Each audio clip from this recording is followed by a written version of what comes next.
It's saying that it's airing, so I'm not sure if it's working.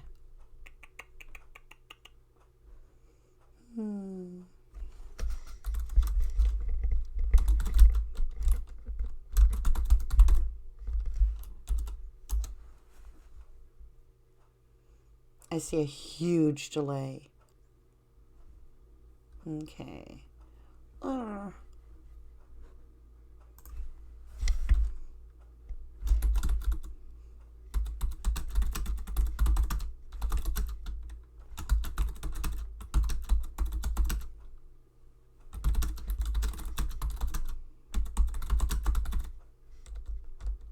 Awesome.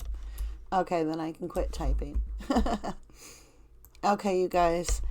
So, I just got done with work. I have hat hair, but I don't even care because I came across something and I'm very excited to show it with you guys.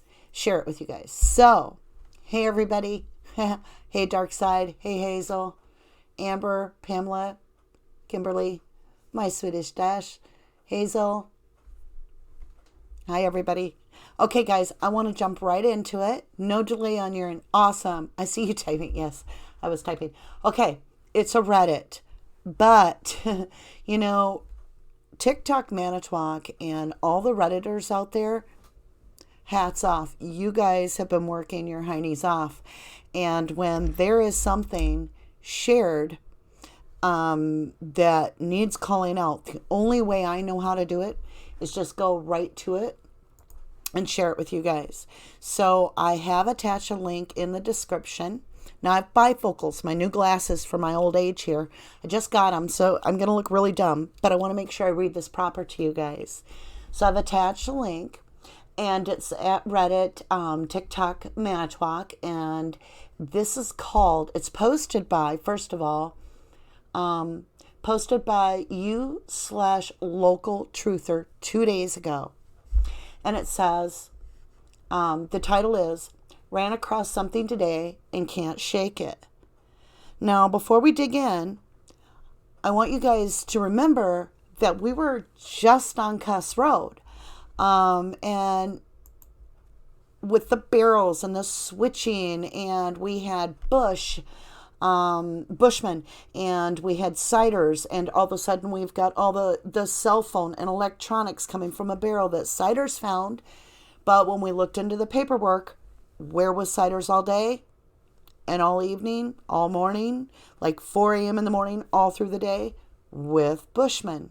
So Cuss Road is where Bushman has all his documentation down, and DCI even went as far as to put the GPS of the coordinates. Now, also, we know from the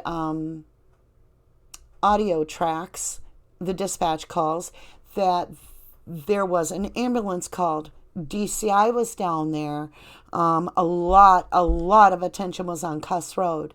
And furthermore, the cadaver dogs tracked not through Steven's house and barked or alerted at all. They took the dog through Steven's house and nothing. Took it around the perimeter, nothing. Why didn't the dog alert on the burn barrels if all this was in the burn barrel? Nothing. But as they tracked the dog and it continued, it gets to deer camp. And it hits on the back stoop of the little red trailer. Now, we all know there's two little red trailers. One is at deer camp, and that's Redonce deer camp. And now keep in mind, we've got the quarry right there. We've got Redonce quarry over here. And then let's say right here, we've got the Manitowoc gravel pit. And right here is Steven Avery's. So it's like a triangle in a way, demographically. So if everything seems to be pointing to Cuss Road, the dog also does that too. It hits on the back stoop of the little red trailer at Redonce deer camp, continues and pushes forward, and is quote unquote on an intense track right to Cuss Road. Wants to cross. We all know the story. They called the sheriff, Jerry Pogel, and he's like, well, it's a crime scene. can't let the dog down here. Can't let the cadaver dog down here because it's a crime scene. Now, that's actually an omission, a confession in my book, that it's a crime scene. And the second time we have it noted in the CASO as a crime scene, but they say it's not pertinent to this scene, this situation with Steve Avery, that it's separate. For real? We're not going there. All right, so all of that matters because what I'm about to read you, I would say after you get done with this, if you have not seen the Barrow video, go watch that. It connects a lot of where people are, who could have found what, when, and so forth. And it makes a connection to what this local truther shared with everyone. So before something happens and it gets off here, I want to read it and share it with you guys. So it says, ran across something today and can't shake it. Where even to begin? Here goes. This has to do with the chance meetings via MySpace and many other variables that I am very hesitant to disclose, but will anyway in an effort for this to make sense. First things first. Have you ever just had one of those gut feelings that just will not go away? Do you believe in things happening for a reason? Do you believe that there is no such thing as luck or chance? Have you ever thought that you just might be the one that holds the key to something? Yeah, it gets good, you guys. Time frame. Late 1990s. I was asked to become a member of the Manitowoc County Deputies and Constables Association. In my mind, you guys, stop right there. I'm thinking boys club, but, gentlemen's club. Let's keep going. Okay, back to the read. As a member of this organization, we attend meetings, and some of us joined another interior organization to this one, where you were sworn, and eventually, after training, etc., became what was known as the Posse. Possy. Oh, I just clicked off of it. Hold on. Bumped it with my hand. Didn't really do much other than guard the water at local events, but it was cool being asked, and we were able to carry way before that became law. I'll get better at this. It's worded a little funny there. During this tenure until 2007, when Herman took over, I can count on one hand how many of these events we actually helped with. One evening, however, I got a call about midnight from another posse member to relieve him on the corner out near Avery's, about 2 miles away. I am not going to disclose which one. Sorry. The only instruction I was given was, no one comes in or out of this intersection. This was November 7th, in my recollection, serves me. This 6-hour shift went on without issue. During this roughly 8 or so years, I've obviously got to know most of the players in this debacle. In 2005, my divorce began. No relationship to this, but suffice to say, in mid-2007, it was finally over. This is when I put myself out there via MySpace. LOL, I know. And within a short period of time, I had met this younger lady who I chatted with often and eventually met up with. What is funny is that we both used our middle names as introduction while chatting and didn't realize each other's real names until we had actually met in person. The courtship was very brief and she had a severe drinking problem. Or it just says severe drinking. And maybe even drug problem as she was in her late 20s. I was in my late 30s and this lifestyle, so to speak, didn't fit me at all. Our first date was me meeting her at her house while she was living after her estranged husband moved out. This was on Cuss Road. Being that I live in Manitowoc County and have for a long time, when this case started in 2005, I can tell you that most people, including myself, felt Avery was guilty. Story over. Many of us also thought something was just off about the whole case on how quickly this happened and how lock, stock, and barrel they had Avery. It was just too convenient with the court case and all. And that's all I can really say about that. We had our doubts, but it just short of went that way. Oh, just sort of went that way. So now MaM happens. Cuss Road eventually came to light when all of us started sorting through the CASO and the MCSO files and realized without any doubt at all something went down there. Most recently, I saw posts where there is a effing blanket under a tree covering something right across the street from where I met this woman for the first time.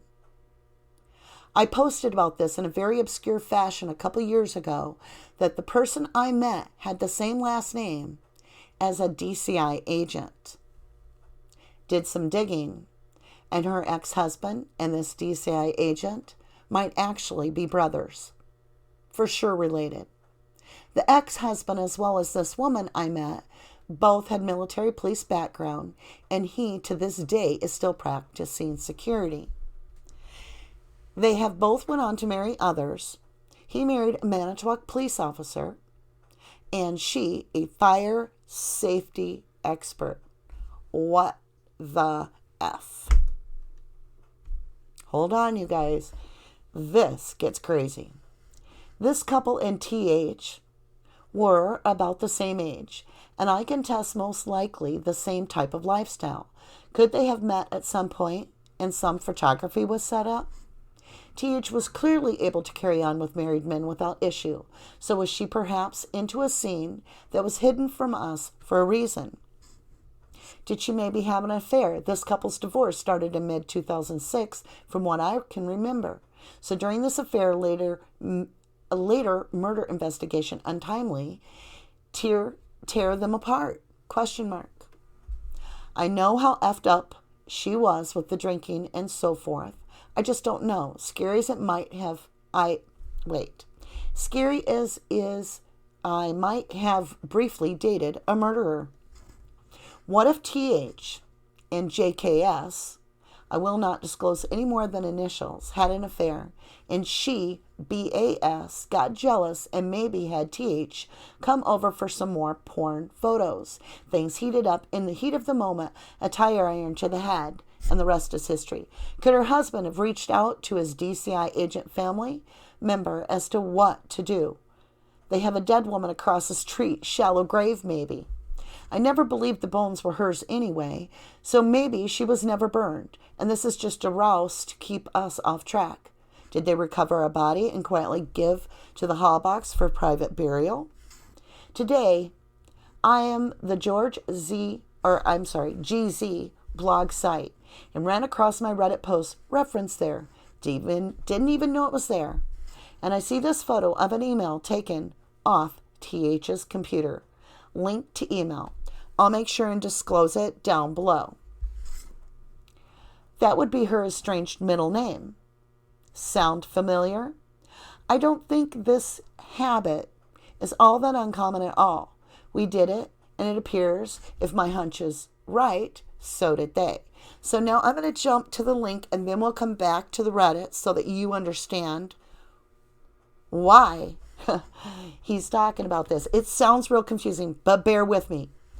This is the email that's from Teresa, subject Ola. It's dated 9/23/05, 10:49:36 a.m. Entry path is Hitachi 30 GB laptop, so forth. Hey, I got your letter in your package today. Thanks so much. I already read the letter. Once again, I felt like I was there with you and something package. Well, I think you take better care of me than my mother does. Well, I think that's a good thing. I wouldn't want my mom sending me a porn. I really appreciate everything, and damn it, I really want to talk with you. I had a really good week last week and some funny stories, but I'll put that into a letter on Sunday. I really miss you, and I really thank you for sending me messages to my beeper. I almost feel that I was at the games with you. Oh, and congrats on your last few wins. I should be back online on Monday. Hopefully we can talk. I miss you and thank you very much for the goodies. I'll let you know the results. Bye, Ken. So, he sees this email Okay, we're going to go back into it. Now we're back on the Reddit. Says, that would be her estranged middle name. Sound familiar? I don't think this habit is all that uncommon at all. We did it and it appears if my hunch is right, so did they. I just don't know anymore. I can't get on the BODST thing, how small this area actually is, and people pretty much knowing everyone is entirely possible that RH's involvement is only as a friend to maybe this couple, as well as couple's family member. Sorry for the long repetitive post, but I just can't shake this. More oddities to consider. He is a big cowboyish kind of guy now. I didn't get that from the time frame in the 2005 era. Didn't TH dress as a cowgirl? He married a Manitowoc City police officer, or she became one after the fact, not 100% sure. She married a fire expert. WTF. Neither of them have much of a social profile at all and have 100% dissociation themselves of DCI agent's last name. As far as I'm concerned, this might be the most damning thing there is. Am I crazy to think this way? So, I'm going to keep going for a few minutes, then I'm going to come back and get you guys' thoughts. So, SBRH 33 states, I've looked into a lot of what you've posted in the last couple days. I have to say, it's goddamn compelling. Having a Manitowoc officer living on Cuss Road at the time of 2005 incident is a very, very big deal because on the night of November 31st, he meant October 31st, or November 1st, 2nd. I'll have to look it up in my notes. A resident on Cuss Road had reported a woman that fit Teresa Halbach's description knocking on his door, looking for an address, and claimed she was lost. This incident is memorialized in the CASO and was swept under the rug. I will wager $36 million Teresa Halbach was trying to find the residence. I know whose is, and the ex doesn't live too far away nowadays from Cuss Road after the divorce. And then Local Truther put, yep, remember when I shared this but wouldn't spill outside of you? Well, I did now. And let's see. S. Wardley says, whoa, I wonder if he remembers whether she was dressed as a cowgirl or not. Maybe these guys were hooking up for Halloween. Could have been a death misadventure. Drink and drugs leading to an overdose as some sick porn went wrong. Zicky76 says, Leo says she was knocking on his door sometime around 11 p.m. on the night of 11/4. Could this perhaps be MHRH, and could Kelly P be mistaken as TH? If this theory is correct or even half correct, maybe this affair wasn't such a secret to the family. I've never been able to figure out how KH was able to get TH's last known appointments from AT, as she really shouldn't have had any pre-scheduled appointments for October 31st other than the first one she had rescheduled from Saturday, as she mentions in the mysterious fax sent to Auto Trader at 1300 hours. Or no, 013 hours. So there was one more I wanted to tap on here that was real important.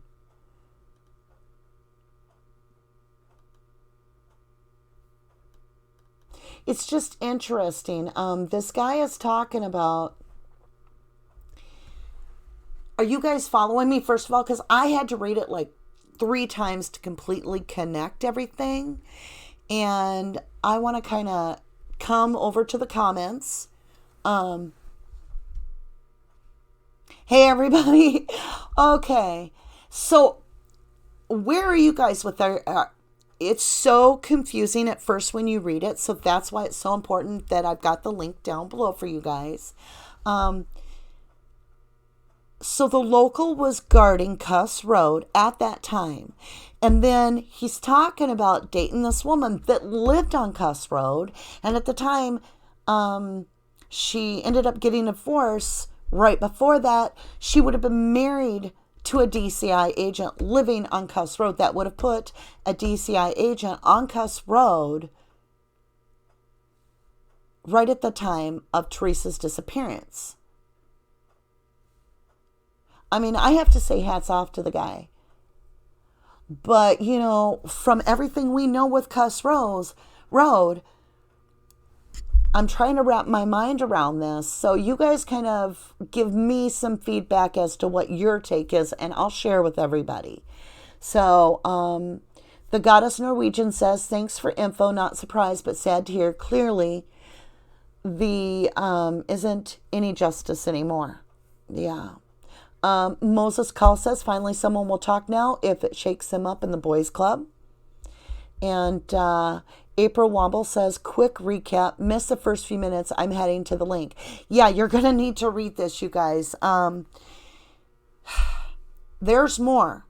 There's other posts by local truther. He was guarding Cuss Road on November 7th. He said it was without incident. He was made part of an organization, the Posse, and then he got into an inner organization with the police, and they're the ones being called to guard Cuss Road. That in itself blows my mind. That there's a secret kind of inner organization that's helping the police guard roads. Why on earth would you not have DCI or the state trooper guard the road? But they're having them guard the road. Down on Cuss Road, we've got an ambulance. We've got what appears to be something that could possibly even be a body bag sitting by a stump. I mean, some have believed that that's a body bag.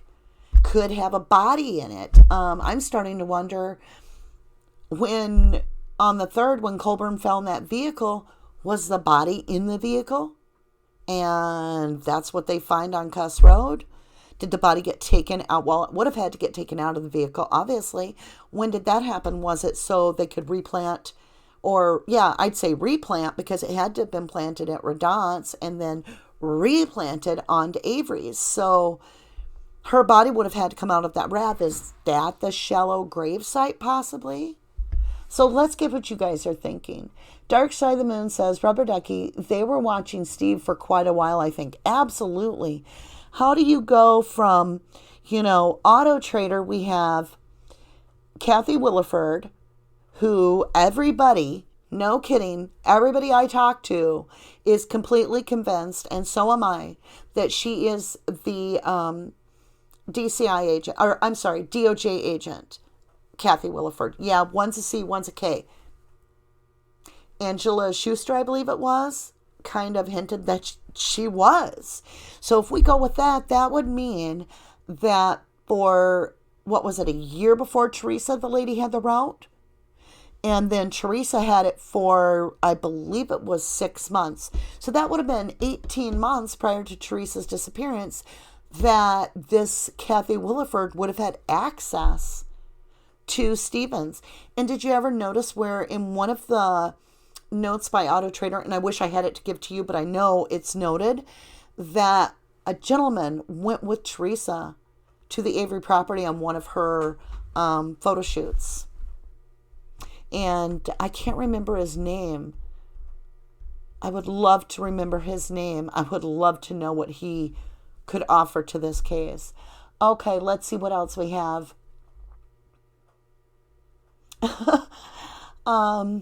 Let's see. Chatty Girl says, I'm so confused. So when your video is done, I'll watch it 4 more times. I'm so sorry. Okay, so let's do a real quick recap for those that are just catching up. This gentleman, local truther, went on Reddit, and I'm sharing the link. He guarded Cuss Road. He's part of a organization for the police called Posies. Anyway, he dated a woman on Cuss Road, and after watching MaM, stuff started clicking together for him. And just recently, when the email came out where Teresa is talking to a man named Ken, Ken, and she's in an email, it's where she's taught this person saying thank you for the porn and so forth. He's saying that triggered a lot of dots for him. So you'll need to completely read the post. And then there's several other posts that he's made. I'm just getting you guys alerted to go over to Reddit. The link is provided in the description. And in that link itself, it's got so much information. And if you continue to read on, he continues to share. And it brings us to the point where we're looking at Cuss Road again. He's guarding Cuss Road on the 7th. One of the people that, while DCI ambulance is going down there, all this kind of stuff, the cadaver dogs have hit on Cuss Road, not being allowed by Sheriff Pogle. And then he dated this woman that married a fire expert. I mean, there's something here. I really feel it. And I think we all need to dig in. We're all, armchair sleuths, armchair detectives. We're all interested. We need to get this on Twitter, start really digging into this Reddit, sharing our thoughts, asking our questions. This is a local truther that actually guarded Cuss Road. That's the biggest. This is huge, you guys. And so we've got to be as supportive as possible. Okay, let's go. Graham Mose says, I think this is why they got rid of the bones, because they know they are not TH's bones. See, that's how a lot of people believe. A lot of people. And why would we believe that? Well, first of all, we don't have any paperwork that guarantees or validates or verifies who the victim's pap smear is that they're using in this case to start off with. Then we get into questionable results with the 7 loci from Sherry Culhane. And then we get it can't be considered a match by the FBI, but Teresa can't be ruled out. So there, an identity question again. The identity in this case of the victim, I don't care if you're a guilter, a truther, somebody on the fence, you have to admit, we have no proof at all who the victim is at this point. So you can't really disagree with somebody if they say, well, maybe she's alive. We don't know who the victim was. So that really puts in the case for everybody if you don't know the details. That's how sloppy and how poor. I mean, I feel like if this was a Saturday Night Live version, I can see Chris Farley playing part of these parts, and Dan Aykroyd coming in a suit, and it's that laughable, and it's not. It shouldn't be. It's a disgrace. It's disgusting how it's done. But at this point, if this was a Saturday Night Live skit, we'd say it's so far-fetched that it's hysterical, because it is. It's absolutely sloppy. Okay, let's get back in. Kimberly Allen says, what I want to know, can anyone explain how did the cam that TH was photographing, the van, she meant, that TH was photographing that day, get on the internet site Auto Trader and not booked? Hey, anybody want to give me that answer? Because according to the calls, and I know what she's talking about, Ma and Steve are talking, and Ma mentions that Blaine, I believe, or Brian, found it on the internet, but it wasn't showing up in the book. Great question. Well, there was only one person with the information that I know of, that I can think of Stephen's, well, 2. There would have been the killer, and there would have been her, because he would have had her camera. It makes you really kind of hang up for a minute when you say camera. It kind of rings out for a minute, and the first thing comes in my head is a camera being given to Pam. When the camera is missing for Teresa in the case, it's just little pieces here and there, and that's not a proper camera for her anyway. These little quick ones, maybe she used it because she was going to mail the whole camera and they would develop it there. I'm not sure. But I doubt it, because if you're only getting $850 out of your shot, you're certainly not going to be buying these disposable cameras. They're actually, back then, were very expensive. So I don't know. Her actual camera should have been a really nice digital one. And yes, we had some decent pixels, maybe 6-pixel digital cameras back then. Because I was an auctioneer back then, I had to take pictures of cars and buildings and so forth. Okay, let's get back into Yeah, my bifocals are messing with me, you guys. I feel like I'm like Snoopy, or what do you call that? Snooty. Yeah, because I have to lift my nose. But it's just so I can see you guys. Let's see.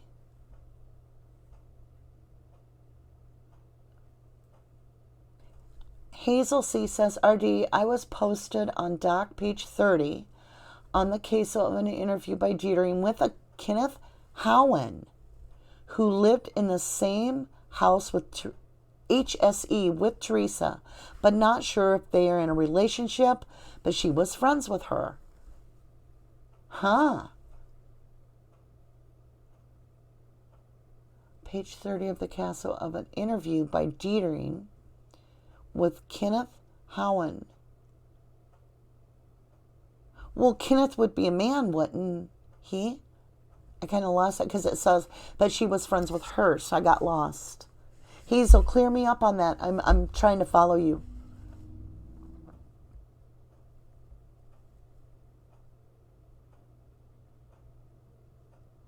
Yes, Mo's call, yes. That is true. It isn't a call from Steven and his mom, and she's telling him about it.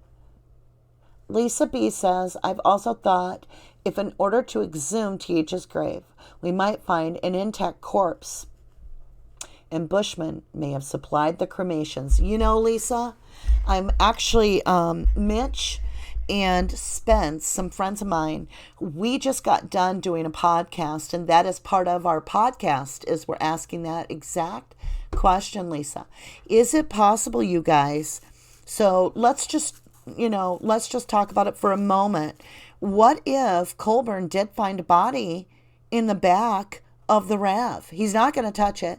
So let's say that the entire incident gets moved from Highway 147, like even DCI told Josh Radot, that the RAV had come right through his property to head up to Stevens.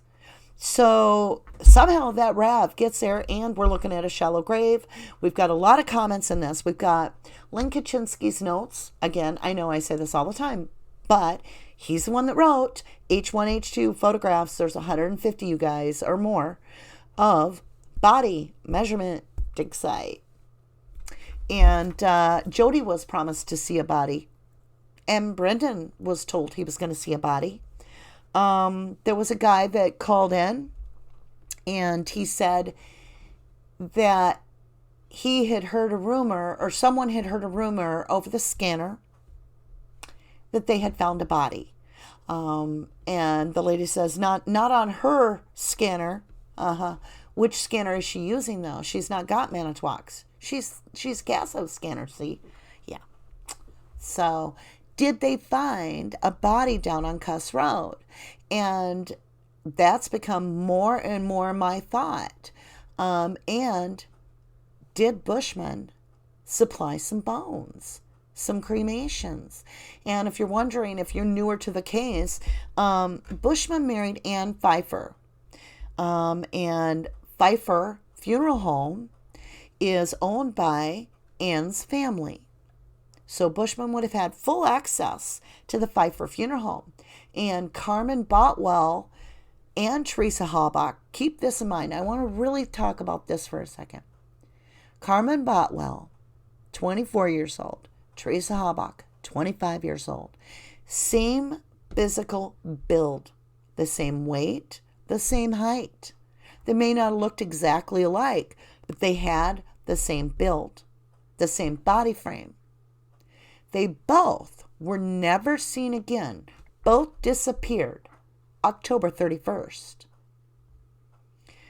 Carmen was pronounced dead at 8:30 in the morning on 11/3. Then you have Teresa being reported sometime after 2. I want to say it was like 2:54, something like that, or 2:52, by Karen Halbach as missing. The incident report that follows that phone call lists death on that same form. Now keep in mind, this is the third. Colburn's supposed to be finding the RAV about now, right?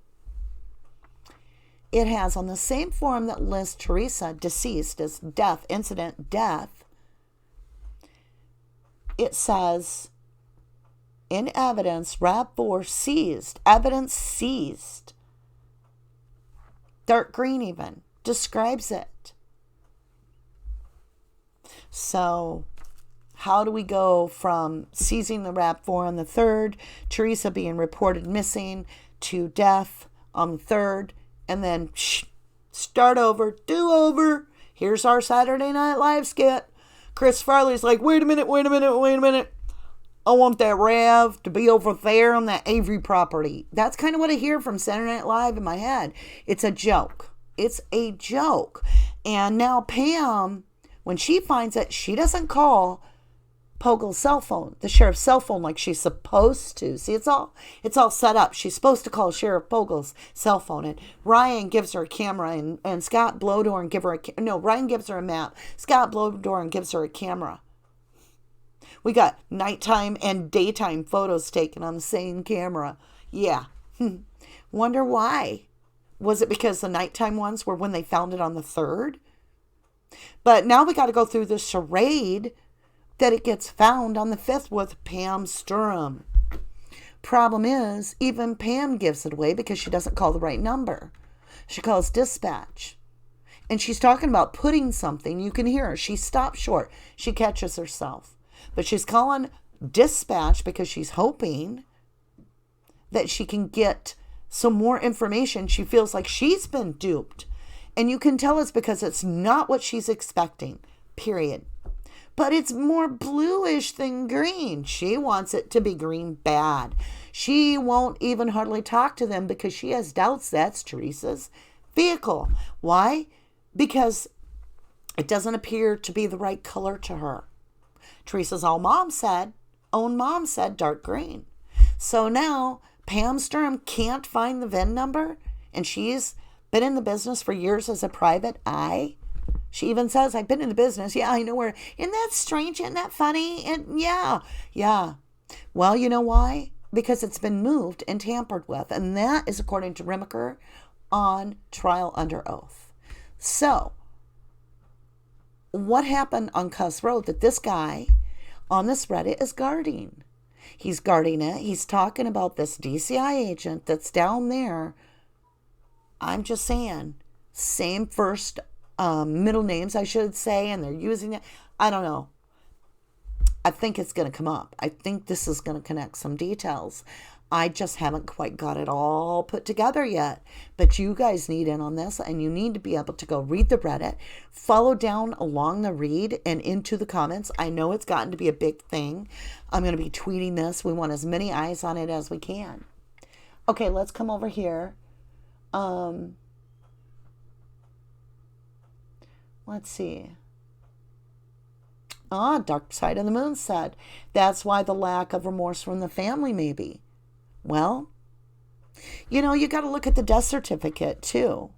The death certificate for Teresa Halbach is very confusing because autopsy took place, I believe it was like May 25th of 2006. So 8 months later. Or 7 months later. But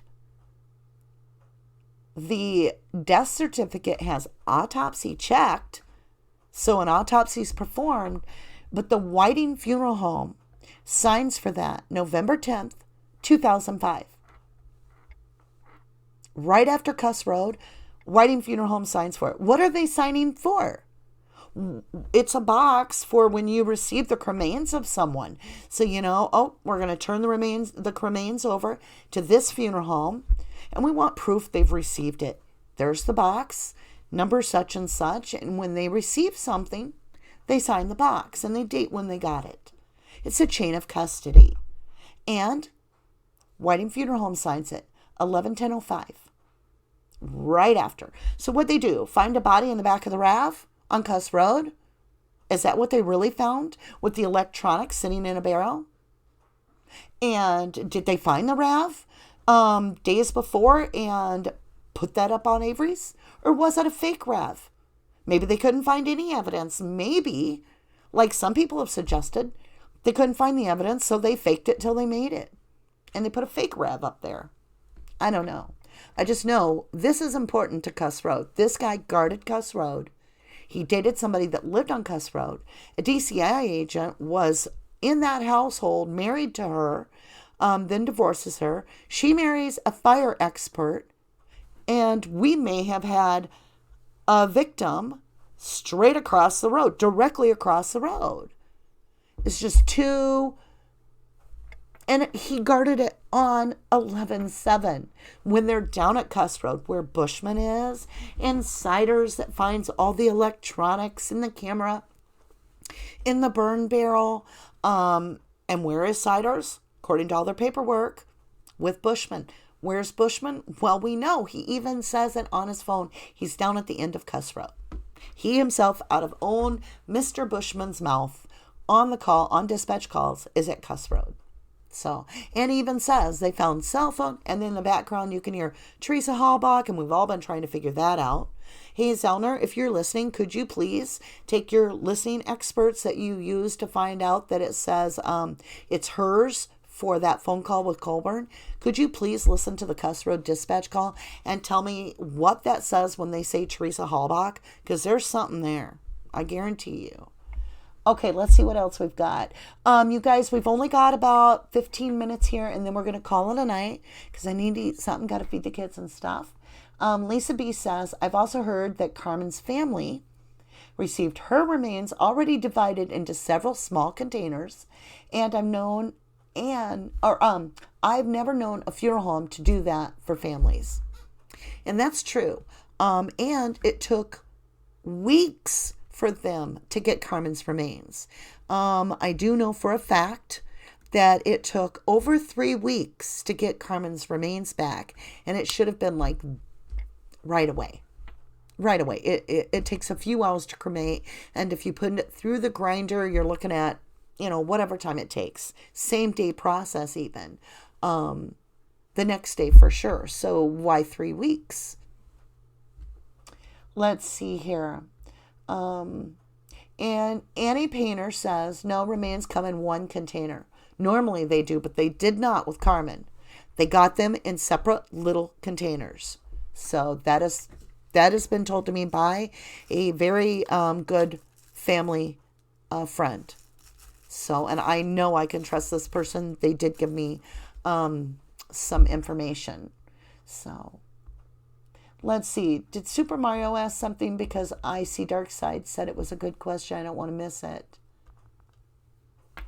I'm not sure I like these bifocals or if it's just me, but I can't control them. I keep wanting to use the top part of the lens, which is of no good. Oh, I can't find it. Oh, there. Super Mario Maker 2 Glitch Hunters. In some closer up pics of Cuss Road, a cameraman can be seen on the hill. Has anybody seen pictures taken of the angle of that camera? That's a good point. That is, we did find out and blow those up, and we did a video on that. And it's the guy that does the sight markers and the distances. He's got one of those. Goodness, I'm trying to remember. It's a laser marker, and it does 3D imaging. So like when they do road constructions, they can do a 3D and get the lay of the land. And it's for GPS coordinates, but I can't remember the name of the system. But that's what he's doing up there. And we zoomed in, and you can actually see the tripod. And the laser camera is right at his belly level there. So Graham says, the one who switched TH mobile phone on the day after she was murdered is the one who murdered her. Good point, because they've got the phone. Good point.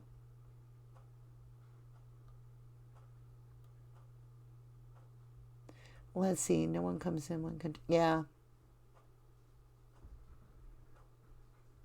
Love Real says, how was an autopsy done on cremains if no flesh? I, for many years, wondered that too. And then we got Teresa Hallbach's autopsy report. And they did some radiopaking and x-rays of the skull, some measurements, I believe, of the bones, and they identified different parts of the bones as having kerf marks, which are a curved knife. So it's where the knife, even though it's really sharp here, it actually leaves a wider girth for the blade, kind of like an electronic saw blade would do. So you get a sharpness on each side, and that's the beveling. So, or I should say, and there was beveling, not and that's the beveling. Okay, let's see. Misunderstood says, hey, Ducky and all, I'm back. It's very good to see you. We've missed you too. And thank you for joining us. Let's see. Melissa says, weird stuff going on in Cuss Road. Oh, nailed that. Nailed it. Absolutely true. There is some,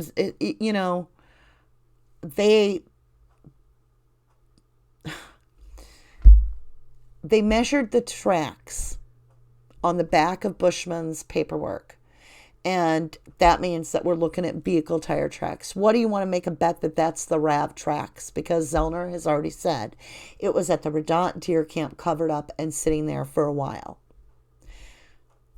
It's like they found the accident on 147. They stored it until they could get onto the Avery property. Then, once they had it all set up, they called in, hey, DCI, come on in, come on in.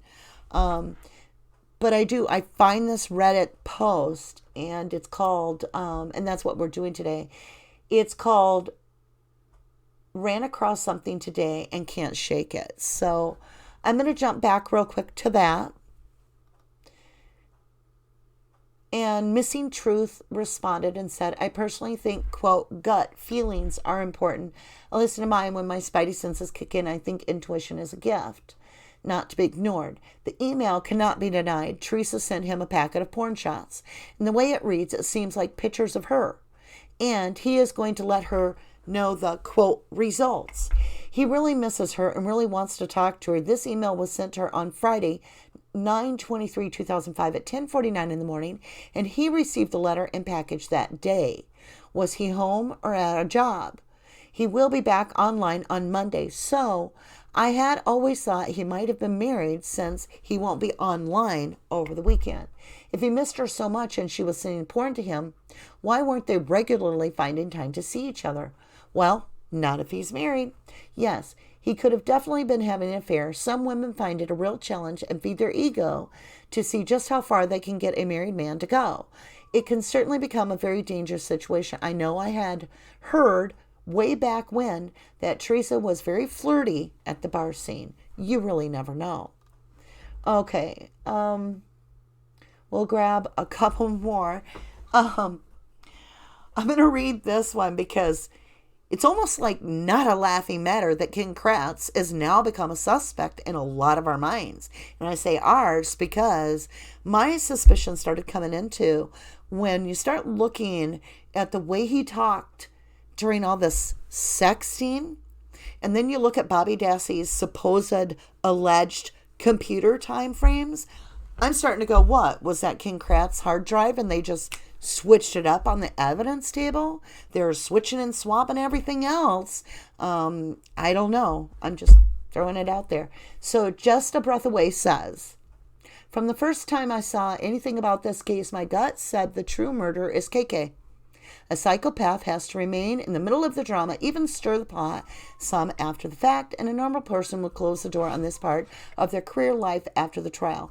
Just my gut talking. Let's see. Local Truther responded to this. So White Sinbar, I think it is. I'm sorry if I got it wrong. The email leads me to believe they had a thing. Repeated, I miss you. While was she doing porn shots for them? It links her to Cuss Road.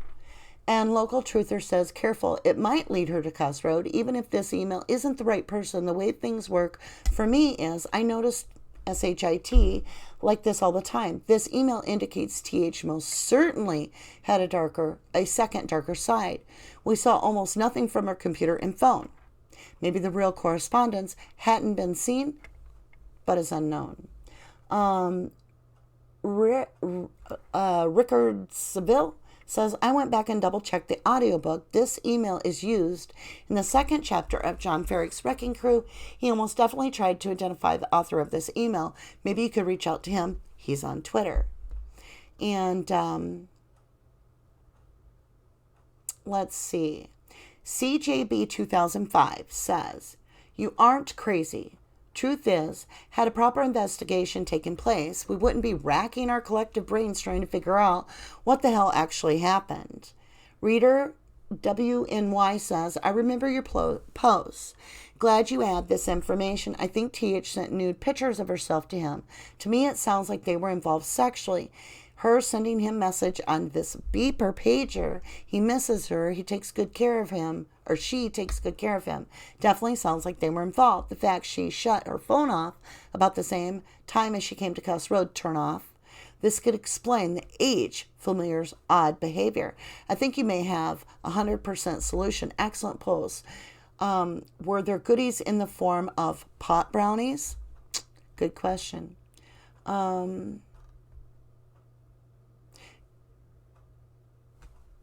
Patriarch Girl says, this posse assignment, when you were asked to relieve someone and guard an intersection near Avery's, are you saying that that was on or around November 7th, 2005?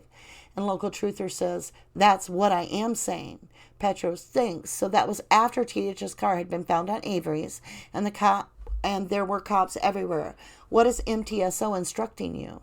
Local Truther says, don't know. All I knew is another member called me to relieve him. Far as I know, he made that call. Petra Girl says, wow, sorry if I missed an earlier post you did this. I had no idea you were closely involved with security activities around ASY during the TH investigation. It'd be interesting to hear more about that night in a separate post. And IXLR8 says, are you still friendly enough with the posse that you could call them and ask them what their memory is? And Local Truther says, see some of them all the time. We really don't discuss much as no one knows where anyone else stands. This is serious shit. I know people who fear for their lives with information like this. I look at it like this. I truly believe the state has already decided the outcome. KK released that video as a plan to be able to release SAMBD. KK will take the fall, can't be prosecuted. The state will pony up all the insurance they carry to the Avery family and Dassey family, maybe a few mil. SAMBD will sue KK. He is a dead broke loser, and they will win but receive squat. That's my take. At this point, they aren't too worried about another trial because it isn't going to happen. No effing way. And then IXR 8 says, I agree, if SA is released, the case will never be retried again. I've experienced a difficulty in getting people and witnesses to talk. I finally figured out a way to get people to talk without alienating them. The first question I would ask was, did you ever want to talk to me about whatever you remember and were too scared? That question got ball rolling every time, no matter what the person says, agreeing with them so they think you both feel the same way.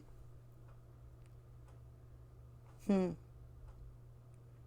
going to read this one. I mean, you guys are going to have to go on here. There is so much. If I did this, we would be here all night. But it goes on. Local Truthers responding. This gentleman, I'll do one more. Tris Von Q.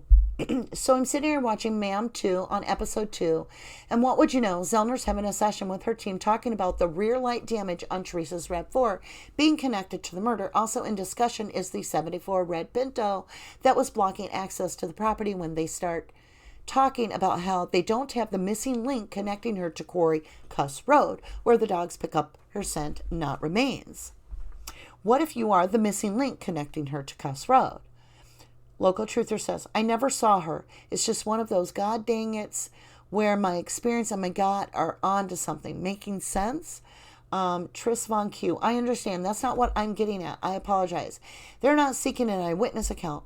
There's this point in the other docuseries right before this when Zellner's talking about the dog. And she says, what in the world was she doing over there? That's a link to Cuss, Corey, they're searching for. Local Truther says, gotcha. Tris Vaughn goes on to say, I don't think you're crazy at all. With how little we actually know about Teresa's private life, anything is possible. And I too can't get on board with BODST as perhaps, or as the perp wagons either. I think they were involved in sending SA away for good out of jealousy, but not Teresa's murder. I'm just not feeling it. This, however, is highly suspect. I hope you're able to work with it more. There's got to be more out there with this lead. Have you gone to KZ? And he responds, who is KZ? Just kidding. No, I have not. And then it goes on and on. So I'm going to come back to you guys. So, sorry. Here we go. Let's see. Sent you the CASO. Yes. It's rolling really fast, so I'm trying to keep up. It says, they say they can't wait to talk, not really what you would say if someone sends you porn. Yep. Sounds like more like they have business. And Mosicall says, was the cowgirl outfit found at TH House? I've never heard of that. Right? I haven't either. I've never heard that they found this cowgirl. Roel Griffin says, Ken Kratz writes in his new chapters that bones were found near Cuss Road. I don't think he means deer camp. Nearest non-animal bones were officially miles away. Dark Side of the Moon says, Roel, thumbs up, clap. Cole Martin says, I think that there were multiple people involved in the murder. It may have been a team effort all around. I wouldn't put it past the cops having something set up. Has anyone else had theory like this? Good question. A lot of people have a theory that the cops were directly related in her murder. I have heard that. As far as multiple people being involved in the murder, well, a lot of people do believe that it could possibly be 2 or 3 people. And then there's some that even believe that it was literally a planned event, which is horrifying. So, Deborah Lawrence, are you reading something or discovering something? Both. What it is, you guys, is I've connected a link, or I should say I've typed a link in the description below, and it's to a Reddit, and this gentleman guarded Cuss Road on or around right at November 7th when this stuff was going down on Cuss Road. And he ended up dating a woman that lived on Cuss Road at the time of this. And then the email with Teresa, where there's information about she sent porn to this guy named Ken.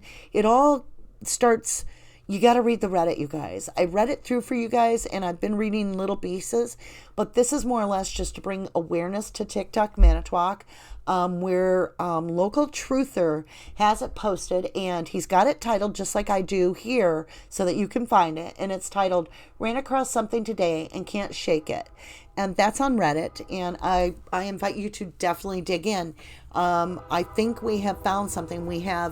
He's talking about this posse he was part of, which is very interesting in itself, with another organized intermediate group inside of that one organization, and they're all part of a posse or something. So dig into that.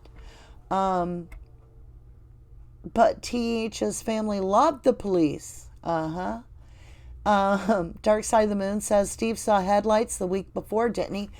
Yes, he did. Okay, Chatty Girl, yeah, I'm going to show that. YouTube flagged Chatty Girl's comment because she wrote the word porn, but listen, that's what we're talking about here. So, sending porn to Ken sounds like Ken Kratz sex addiction. That's why I'm saying it really bothers me. The guy's name is Ken. He's talking about Mama. Oh, it's so creepy. Oh, I can't read that email again for you guys. I'm sorry. You'll just have to hit replay. It's very creepy to me. And it could be another Ken, but we have no proof. Unless somebody's got more information than I have knowledge of. So that's basically it. I don't want to hold you guys any longer. It's almost an hour. But I thank you all very much. We'll be posting Twitter stuff. Watch for our new video coming out. We're starting a new podcast. We're really excited. It's Mitch, Spence, and I, and we're doing Altered Crime Time. And I'd say that should be ready by the end of the week. Everything is recorded. I'm just hitting the edit. I am picking up some notoriously amount of huge hours now with the holidays at work, so that has slowed me up a bit on the channel, but I'm still fitting everything in I can, and I'm on Twitter a lot. But with the new podcast, we're going to be talking about, I think there's more connections than we're really adding up at the moment. I think we need to look at possibly the Ricky Hochletter case and who all has been looking at the Ricky Hochletter case lately. That's going to be fascinating because that's one of the things we're going to be talking about on our podcast. Somebody that everybody knows their name actually may have successfully requested all Ricky Hochletter documents, and it's a lawyer. So let's have you join me back on that podcast. I will send a heads up and give you guys heads up when we get it all set up. I'm thinking about Thursday probably, so we'll show that too. There we go. All right, guys. Thank you so much for joining me. I greatly appreciate it from the bottom of my heart. Like I said, I know it's going to be confusing, but you guys know how to dig in. You know how to break things apart. Maybe rewatch the video. Go read the Reddit. Whatever you got to do, I'm telling you, this guy, this local truther, guarded Cuss Road. It's important no matter what. So let's try and give him some support, showing the other locals that are thinking of coming forward how well we accept this and how proud we are of them for sharing this kind of information. There is not any detail about Cuss Road or about Teresa Halbach that is too small. If you are local and you know something, we will open our arms and listen. I promise you. When locals talk, it matters. And I have Courtney Skinner's case is coming up as well. I've been doing a lot of thinking about her case and how to approach it, and it is shocking when you really look at these counties and when you look at how their sheriffs play the game. And so we're going to start off with the Ricky Hochletter case on Altered Crime Time, and then we're going to go right into an interview on there with Courtney Skinner. So that's all coming up in a few weeks. All right. Thank you guys. Lots of love. Much love. Night all.